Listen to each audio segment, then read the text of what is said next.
সকলকে মই যীশু খ্ৰীষ্ট নামৰ নমস্কাৰ।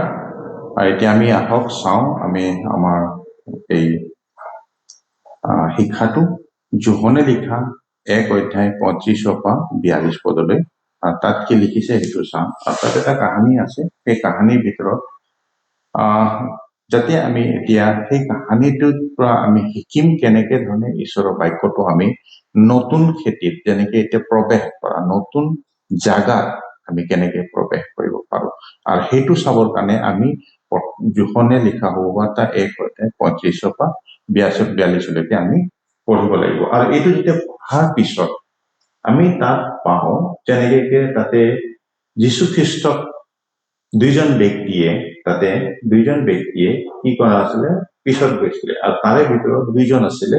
একজন আছিলে চিমন পিতৰ, আৰু এজনৰ নামটোতো তাত দিয়া নাই, দিয়া নাই, কিন্তু তেওঁবিলাকে প্ৰথমতে কি কলে তাৰ সৰ্বপ্ৰথমে আমি চাওঁ ইয়াতে দুইটা প্ৰশ্ন আমি ওলাব লাগিব। এটা প্ৰশ্নটো হল কোনসকলে যীশু খ্ৰীষ্টক লগ পাইছিল প্ৰথমে, আৰু দ্বিতীয়তে প্ৰশ্ন হল আৰু তেওঁবিলাকে যীশু খ্ৰীষ্টক পোৱাৰ পিছত তেওঁবিলাকে কাক গৈ পেলাই তেওঁৰ কথা কৈছিলে, সেইটো কথাটো আমি জানাটো জৰুৰী। সেইকাৰণে আমি কি কৰিব লাগিব, প্ৰথমতে সেই দুইটা প্ৰশ্নৰ উত্তৰটো আমি চাম।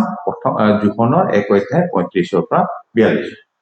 যেতিয়া এইটো আমি চোৱাতে আমি গম পাওঁ যে তাতে যীশু খ্ৰীষ্টক প্ৰথমে কোনে লগ পাইছিলে, চিমন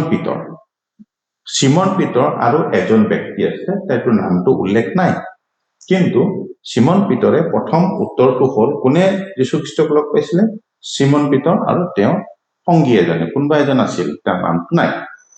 দ্বিতীয় প্ৰশ্নৰ উত্তৰটো হল কোন আছিলে, দ্বিতীয় প্ৰশ্নৰ উত্তৰটো হল কি তেওঁবিলাকে লগ পোৱাৰ পিছত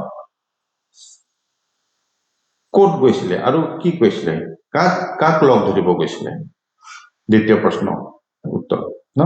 আৰু দ্বিতীয় প্ৰশ্নৰ উত্তৰটো হল চিমন পিতৰে আৰু তেওঁৰ সংগীয়ে গৈ পেলাই অন্দ্ৰিয়ক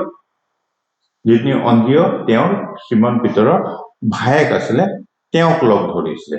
আৰু যেতিয়া তেওঁক লগ ধৰি পেলাই তেওঁবিলাকে কি কৈছিলে, তেওঁবিলাকে ঈশ্বৰৰ কথা কৈছিলে যে আমি যীশু খ্ৰীষ্টক লগ পাইছো, মানে আমাৰ কোন হয়, আমি কাক লগ পালো, যীশু খ্ৰীষ্টক আমি লগ পালো, আৰু তেওঁৰ কথাটো তেওঁবিলাকে বৰ্ণন কৰিলে।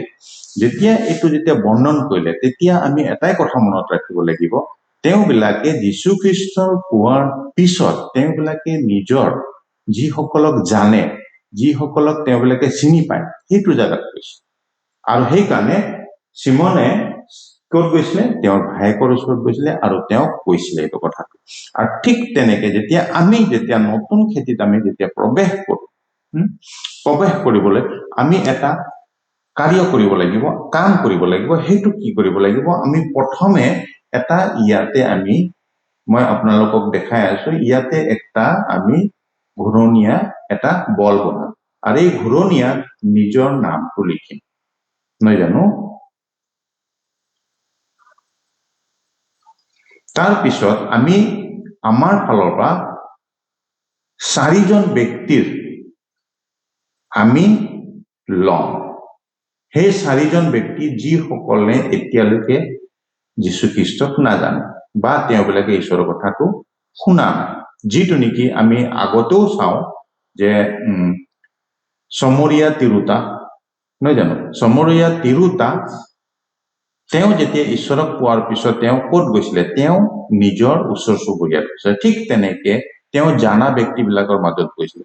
ঠিক তেনেকে আমি বিলাকেও যেতিয়া ঈশ্বৰৰ কথা কবলৈ হলে কি কৰিব লাগিব, প্ৰথমতে আমি যিসকলক আমি জানো, আমি দৈনন্দিন চিনি পাওঁ, হ'ব পাৰে আমাৰ ওচৰ চুবুৰীয়া হ'ব পাৰে, বা আমাৰ দৈনন্দিন বাৰ্তালাপ কৰা মানুহ হ'ব পাৰে, বা আমাৰ দূৰ সম্পৰ্কীয় কোনোবা হ'ব পাৰে, বা নিজৰ সম্পৰ্কীয় হ'ব পাৰে।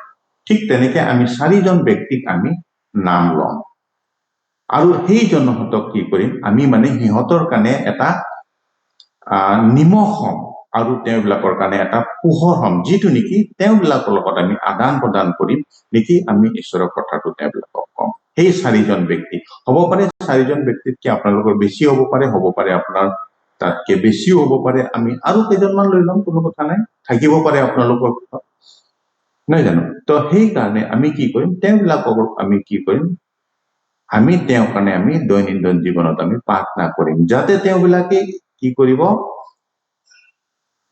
ঈশ্বৰক জানিব পাৰে, বা আমাৰ ভাৱধাৰা, আমাৰ স্বভাৱ চৰিত্ৰ বা আমাৰ কামৰ যোগেদি তেওঁবিলাকে ঈশ্বৰক কি কৰিব পাৰিব, জানিব পাৰিব।